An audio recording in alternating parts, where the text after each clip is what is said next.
मानिए, आपकी उम्र लगभग रुक जाएगी, आपकी सेल्यूलर एज लंबे समय तक स्थिर रहेगी।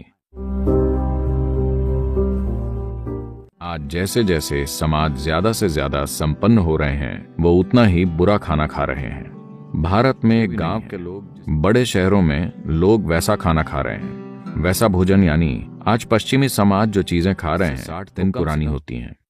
योग में भोजन को सात्विक, राजसिक या तामसिक मानते हैं।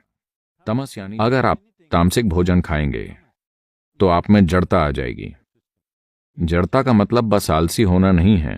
जड़ता यानी कुछ चीजें धीमी हो जाएंगी, यानी सिस्टम में पुनर्निर्माण जल्दी नहीं होगा। आज आप जानते हैं कि दिमाग से अच्छा काम लेने के लिए सबसे जरूरी यह है कि दिमाग में नए सेल्स या कोशिकाएं जीवन भर जल्दी बनती रहें। अगर आप तामसिक भोजन खाते हैं जो आपके शरीर या आपकी ऊर्जा में जड़ता पैदा करता है, तो आप धीरे धीरे चीजों का अच्छे से अनुभव नहीं कर पाएंगे।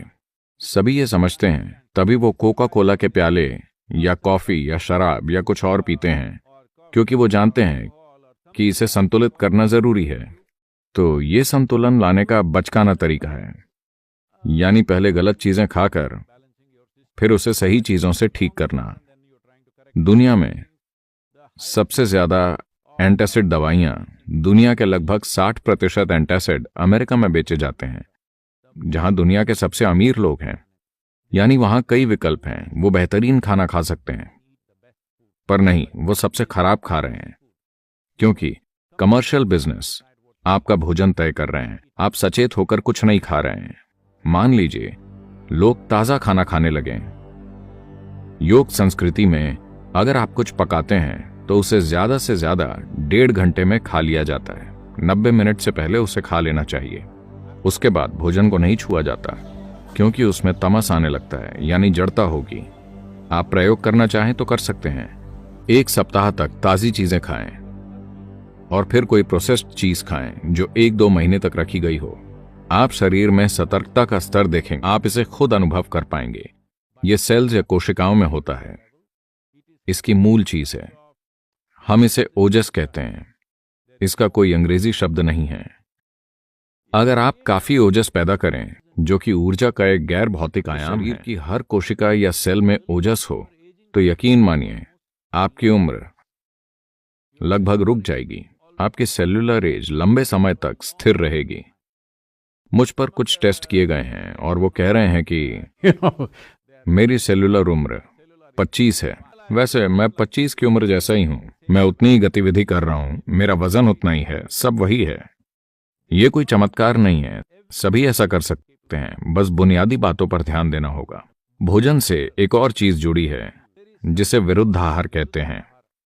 यानी अगर आप एक चीज खाकर कुछ ऐसा खाते हैं जो उसके, तो शरीर में जंग छिड़ जाएगी। पाचन प्रक्रिया काफी हद तक एसिड या एल्कलाइन जैसी चीजों से होती है। मान लीजिए आप फैट वाला मांस खाते हैं, तो मांस अकेला उतना नुकसान नहीं पहुंचाएगा, पर उसे चावल और घी यानी बिरयानी के साथ खाने में ज्यादा नुकसान होगा, क्योंकि ये दोनों चीजें एक दूसरे के खिलाफ हैं। इसी वजह से कोई भी मांसाहारी चीज और दूध या दूध से जुड़ा भोजन एक साथ नहीं खाते, क्योंकि उन्हें मिलाने से वो एक दूसरे के खिलाफ हो जाएंगे और आपके अंदर एक जंग पैदा कर देंगे।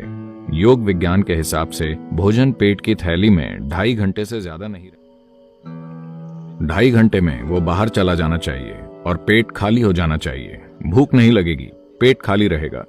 ये अच्छा है। हम पेट को हमेशा खाली रखना चाहते हैं, क्योंकि तब हर चीज बेहतर काम करती है।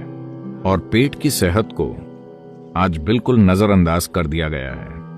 अगर आप पेट को साफ नहीं रखते तो मन को संतुलित रखना बहुत मुश्किल है।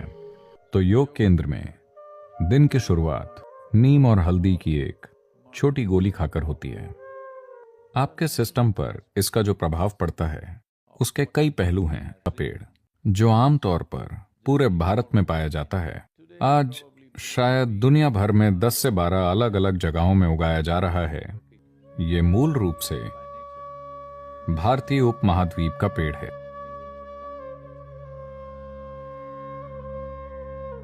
और नीम की पत्ती धरती की सबसे जटिल पत्तियों में से एक है। माना जाता है कि इसके भीतर 150 से अधिक जटिल रासायनिक पैटर्न हैं। इससे कई स्वास्थ्य संबंधी पहलू, ऊर्जा संबंधी पहलू और आध्यात्मिक आयाम जुड़े हुए हैं। आइए जानते हैं कि नीम आपके सिस्टम में क्या करता है। इसका एक प्रभाव एकदम नजर आता है, वो है आपके आहार के ट्रैक्ट को साफ रखना। साफ रखने से हमारा मतलब है, ये एक जगह है, ये पूरी पाचन प्रक्रिया में एक ऐसी जगह है जहां जीवन के दूसरे रूप सबसे अधिक मात्रा में हैं। इस एलिमेंट्री ट्रैक्ट के भीतर सूक्ष्म जीव बहुत ज्यादा होते हैं। उनमें से कई हमारी मदद करते हैं। हम उनकी वजह से जिंदा हैं और उनकी वजह से भोजन पचा पाते हैं। शरीर में बहुत से कार्य उनके कारण होते हैं, पर फिर भी कई ऐसे जीव हैं जो हमें नुकसान पहुंचाते हैं। नीम की खास बात यह है, खासकर जब इसे हल्दी के साथ लिया जाए, अगर ये दो चीजें, तो मोटे तौर पर वो चीजें जो शरीर के लिए जरूरी नहीं हैं, वो चीजें जो शरीर को नुकसान पहुंचा सकती हैं, किसी भी तरह के कीटाणु नष्ट हो जाते हैं।